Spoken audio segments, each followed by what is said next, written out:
जय हिंद साथियों, मैं दीपक कुमार जीएस सॉल्यूशन में आपका स्वागत करता हूं। आज हम आपको भारतीय संविधान का बहुत ही महत्वपूर्ण टॉपिक राष्ट्रपति के बारे में पढ़ाने जा रहे हैं। इससे जितने भी महत्वपूर्ण क्वेश्चन बनते हैं उनको अच्छे से सॉल्व कराया जाएगा यहीं पर। चलिए देखते हैं राष्ट्रपति के बारे में। भारत का राष्ट्रपति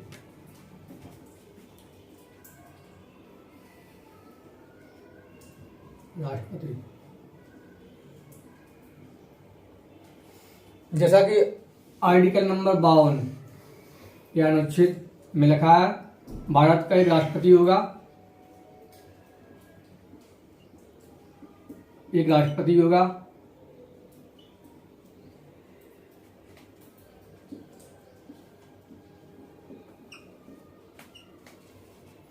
जिसमें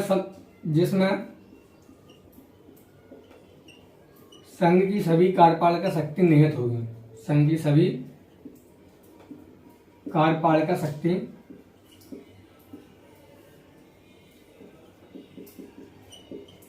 निहित होगी।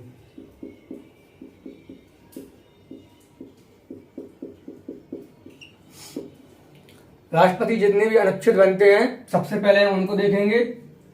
अनुच्छेदों के बारे में आपको राष्ट्रपति के बारे में सब पढ़ाया जाएगा। जैसा कि बता चुके हैं हम, आर्टिकल 52 अनुच्छेद नंबर 52 में लगा है, भारत का एक राष्ट्रपति होगा। यहाँ और कुछ और भी अनुच्छेद हैं, उनको भी देख लेते हैं। अनुच्छेद 52 देख लो पहले, जो लिख चुका है, भारत का राष्ट्रपति। अनुच्छेद 52 में क्या लिखा है, भारत का एक राष्ट्रपति होगा। अनुच्छेद 53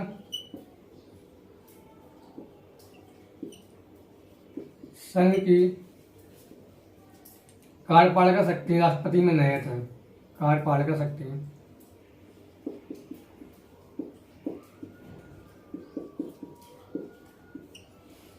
अनुच्छेद 53 में क्या है, संघ की सभी कार्यपालिका शक्ति राष्ट्रपति में निहित है। 54 चुनाव याद करने में भी आसान है। 54 से चुनाव।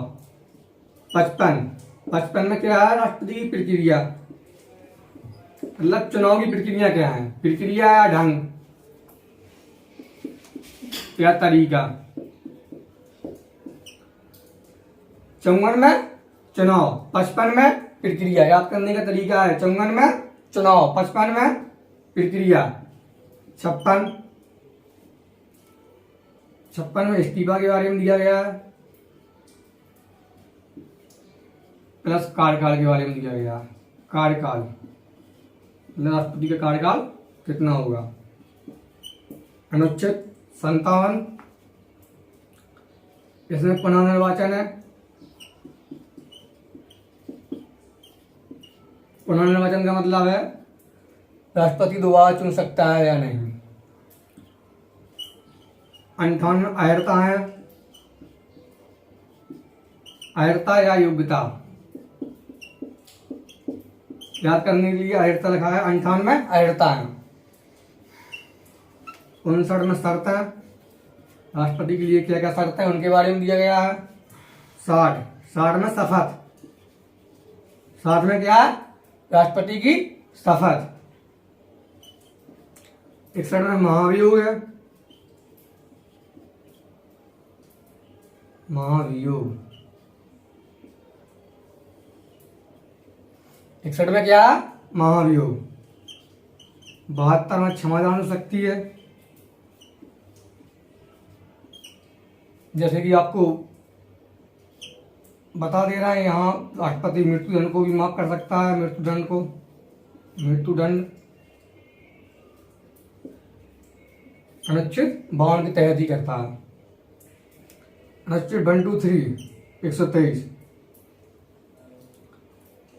राष्ट्रपति शासन लगा सकता है इसके तहत।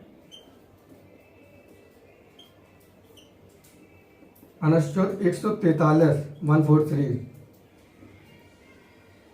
इसमें सुप्रीम कोर्ट से सलाह ले सकता है।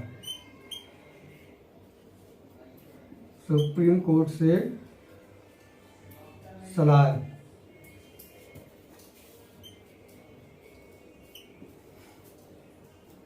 चलिए एक बार और देख लेते हैं इनको।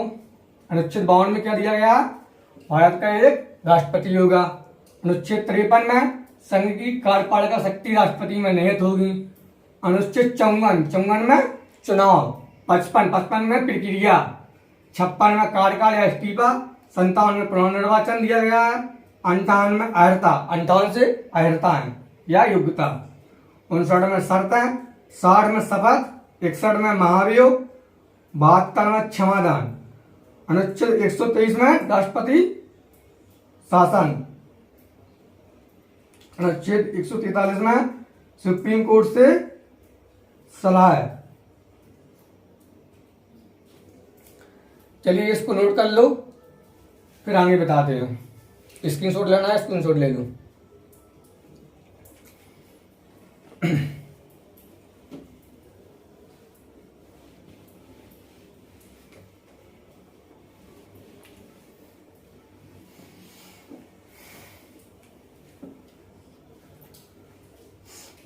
राष्ट्रपति को शपथ।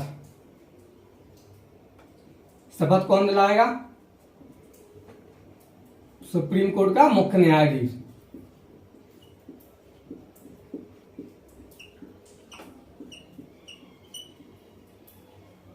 मुख्य न्यायाधीश।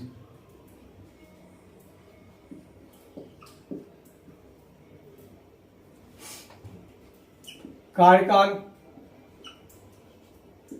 कितना होता है? 5 वर्ष।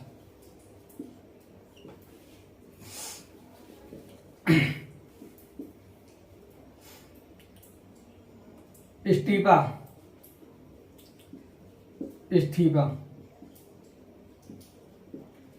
ये किसे देगा? उपराष्ट्रपति को।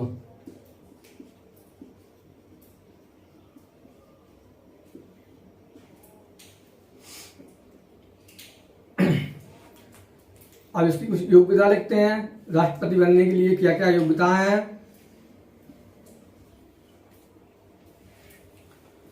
पहला पॉइंट में लिखना है भारत का नागरिक हो। भारत का नागरिक हो।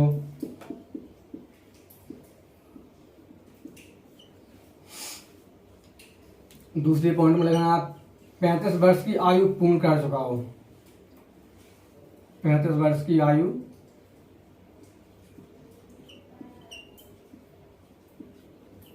पूर्ण कर चुका हो। लाभ की पद पर ना हो।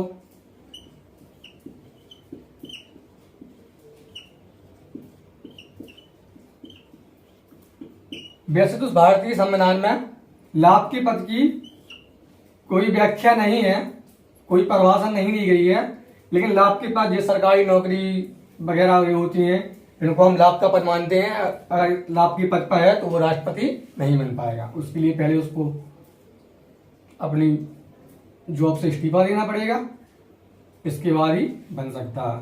चौथा पॉइंट लिखो, लोकसभा का सदस्य बनने की योग्यता रखता हो। लोकसभा का सदस्य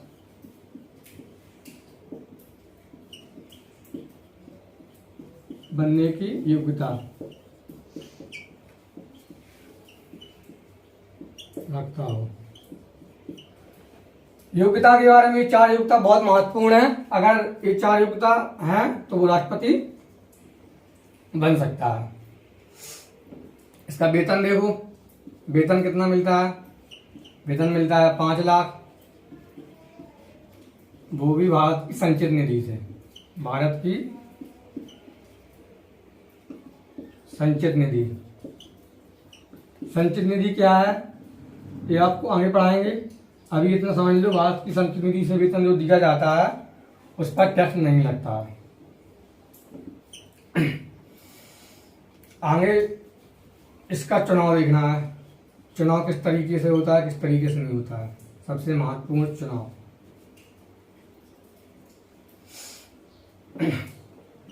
चुनाव इसका होता है अप्रत्यक्ष, जैसा कि पहले ही बताया था हमने आपको। इसमें जनता द्वारा चुने गए प्रतिनिधि राष्ट्रपति चुनाव में भाग लेते हैं। इसके लिए एक निर्वाचक मंडल जो होता है उसमें कौन कौन भाग लेता है? निर्वाचक मंडल।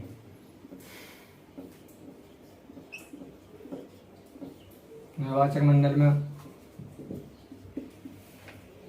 लोकसभा राज्यसभा के सदस्य प्लस राज्यसभा के निर्वाचित सदस्य।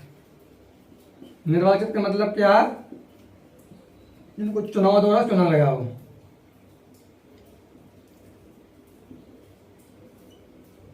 प्लस राज्य की विधानसभा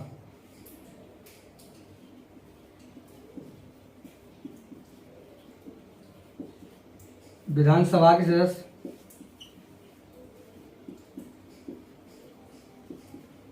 यहाँ आप थोड़ा बता दूं, लोकसभा के सदस्य जैसे कि सांसद होते हैं और राज्यसभा की विधानसभा के सदस्य जैसे विधायक। लोक सदस्यों को क्या बोलते हैं? एमपी। इनको क्या बोलते हैं? एमएलए। मूल संविधान में राष्ट्रपति के चुनाव में यही लोग भाग लेते थे, लेकिन 70वां संविधान संशोधन सीएए कॉन्स्टिट्यूशनल अमेंडमेंट एक्ट 1992 द्वारा, दिख रहा है 1992 द्वारा दिल्ली डीएल दिल्ली पुडुचेरी विधानसभा के निर्वाचित सदस्य,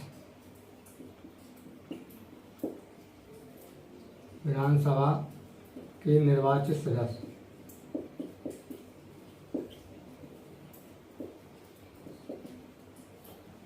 दिख रहा। तो अब राष्ट्रपति के चुनाव में कौन कौन लोग भाग लेते हैं? लोकसभा प्लस राज्यसभा के निर्वाचित सदस्य, राज्य की विधानसभा के सदस्य निर्वाचित सदस्य, और 70वें संविधान संशोधन 1992 द्वारा दिल्ली और पुडुचेरी की विधानसभा के निर्वाचित सदस्य के बीच में आप भाग लेने लगे हैं। अगर क्वेश्चन आए कि मूल संविधान के अनुसार राष्ट्रपति के निर्वाचक मंडल में कौन कौन भाग लेता था, तब क्या आएगा आंसर? लोकसभा प्लस राज्यसभा के निर्वाचित सदस्य प्लस सभी राज्यों की विधानसभाओं के सदस्य इसमें भाग लेंगे। चुनाव कैसा होगा? मतदान होगा गुप्त मतदान। मतदान कैसा होगा? गुप्त मतदान।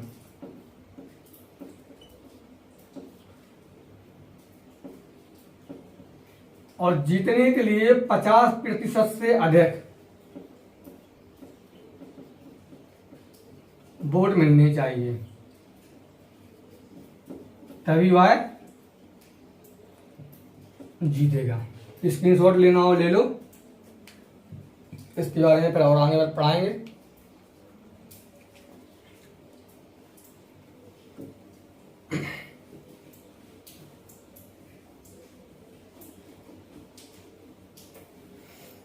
चुनाव की रीति या प्रक्रिया क्या है, थोड़ा उसको और देख लेते हैं। चुनाव की रीति कह लो या प्रक्रिया। सबसे पहले इसमें 50 प्रस्तावक चाहिए होते हैं और 50 अनुमोदक।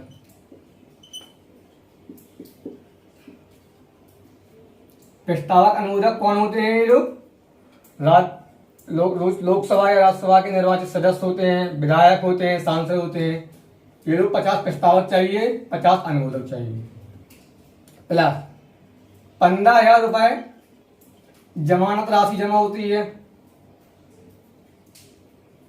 जमानत राशि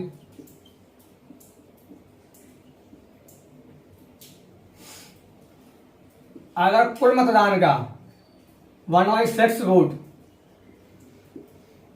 नहीं मिलता है तो जमानत राशि जब्त हो जाएगी।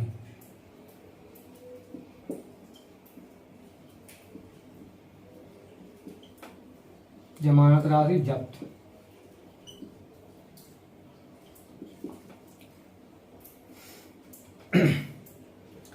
अब देखिए इसमें दिया गया है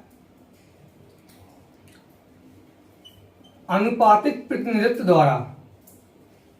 अनुपातिक प्रतिनिधित्व के अनुसार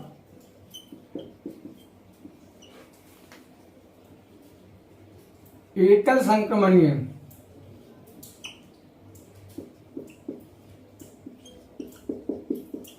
मत प्रणाली द्वारा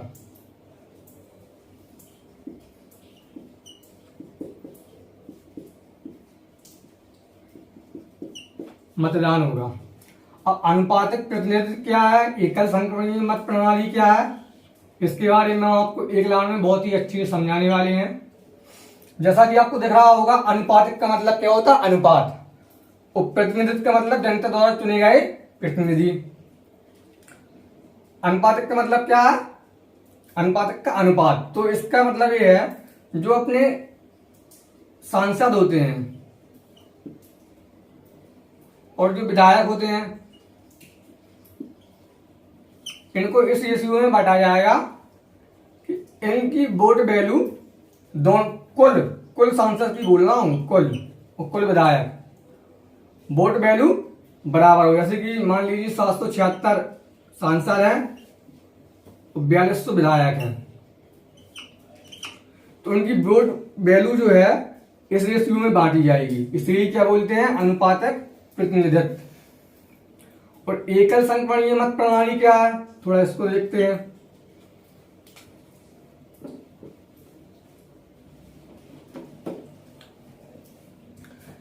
इसका मतलब ये है, ऐसे मान लीजिए 3 कैंडिडेट हैं ABC,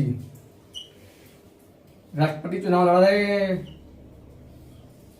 मान लीजिए बैलेट पेपर है, तो एक कैंडिडेट या एक सदस्य एक ही वोट देगा वरीयता क्रम में। किस क्रम में, वरीयता क्रम में है कि ऐसे प्रेफरेंस एक करना है तो उसका पहली पसंद बी है, दूसरी पसंद ए है, तीसरी पसंद सी है। इसमें से तक करना होता है पहली पसंद कौन है, दूसरी पसंद कौन है, तीसरी पसंद कौन है। इसी को क्या बोलते हैं, एकल संक्रमणीय मत प्रणाली। समझ में आया, मतलब बैलेट पेपर एक होगा, उसी में 1 2 3 के क्रम में वोट देना पड़ेगा। अगर 5 कैंडिडेट है तो 1 2 3 4 5 के क्रम में वोट देना पड़ेगा, और 2 कैंडिडेट है तो 1 2 के क्रम में वोट देना है। जैसे कि आपको ए पसंद है, पहली प्रायोरिटी आपकी ए को जाती है, तो ए की जगह पर 1 लिखेंगे, पहली पसंद हो गई। अगर दूसरी प्रायोरिटी आपको सी है तो सी की जगह पर क्या लिखेंगे, 2। इसे क्या बोलते हैं, एकल संक्रमणीय मत प्रणाली। और ये लिया कहां से गया, कि संविधान से लिया गया है, आयरलैंड के संविधान से। कहां से, आयरलैंड के संविधान से। चुनाव की रीति हो गई है। अब आपको हम पढ़ाएंगे कि राष्ट्रपति को किस के अनुसार हटाया जा सकता है और कैसे हटाएंगे राष्ट्रपति को। चलिए देखते हैं।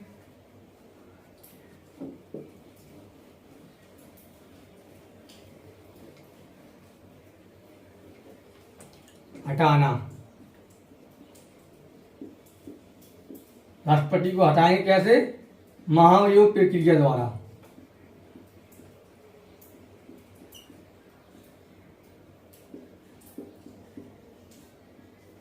महाभियोग प्रक्रिया क्या है, वो कहां के संविधान से ली गई है, ये तो यूएसए मतलब अमेरिका के संविधान से।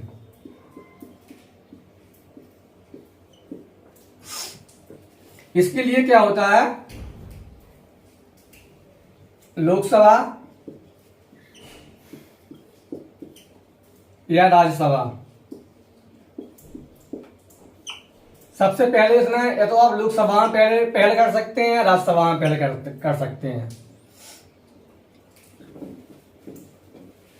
लोकसभा और राज्यसभा में पहल की जाती है तो इसकी सूचना राष्ट्रपति को 14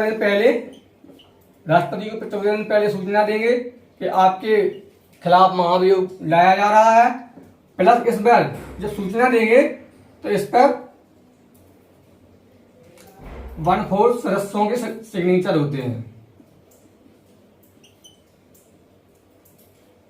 हस्ताक्षर।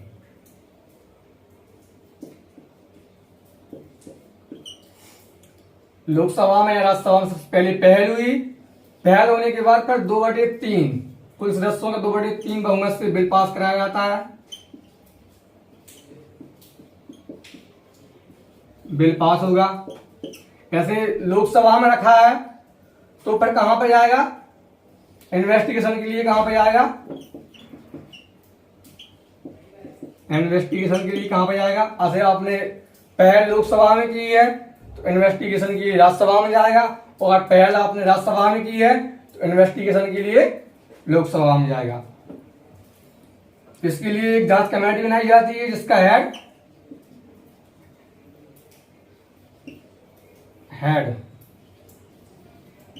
CJI, चीफ जज ऑफ इंडिया, सुप्रीम कोर्ट का मुख्य न्यायाधीश इसका हेड होता है। यहाँ लोकसभा या राज्यसभा में रखा गया, लोकसभा या राज्यसभा, तो यहाँ भी 2/3 बहुमत से पास हो जाएगा और राष्ट्रपति को हटा दिया जाएगा। लेकिन अभी तक किसी भी राष्ट्रपति को इस प्रक्रिया के द्वारा नहीं हटाया गया है। क्वेश्चन आता है भारत के राष्ट्रपति को, किस राष्ट्रपति को महाभियोग प्रक्रिया के द्वारा हटाया गया है, तो किसी को नहीं। अब इसकी कुछ शक्तियां हैं, शक्तियों को देख लेते हैं और नेक्स्ट क्लास में हम शक्तियों को थोड़ा डिटेल में पढ़ेंगे, कहाँ क्या करना है क्या नहीं करना है। तो राष्ट्रपति की शक्तियां देखते हैं, क्या शक्तियां हैं।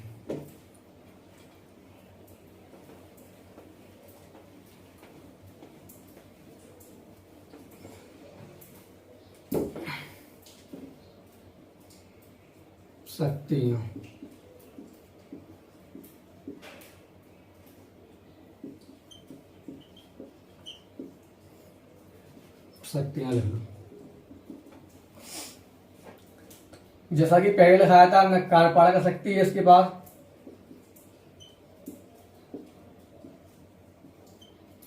कूटनीतिक शक्ति है।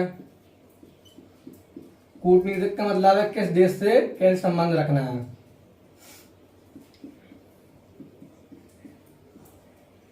राजनीतिक शक्ति है।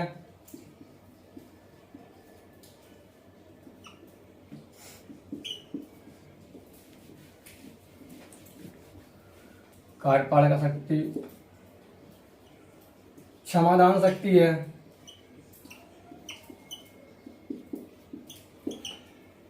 वित्तीय शक्ति है।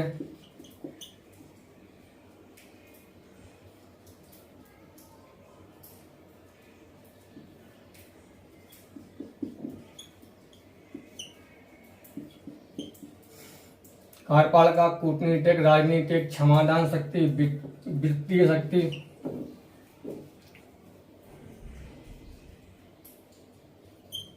अध्यादेश जारी करने की शक्ति,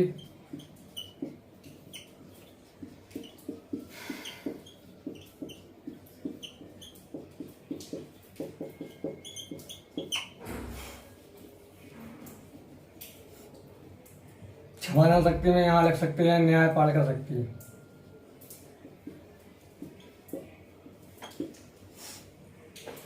इसके बारे में थोड़ा आपको और कल डिटेल में बताया जाएगा, नेक्स्ट क्लास में बताया जाएगा। तो यहाँ पर आपका राष्ट्रपति खत्म हुआ, थोड़ा बहुत बचा है वो आपको कल कराया जाएगा। तो चलते हैं। जय हिंद साथियों, मिलते हैं नेक्स्ट क्लास में। जय हिंद।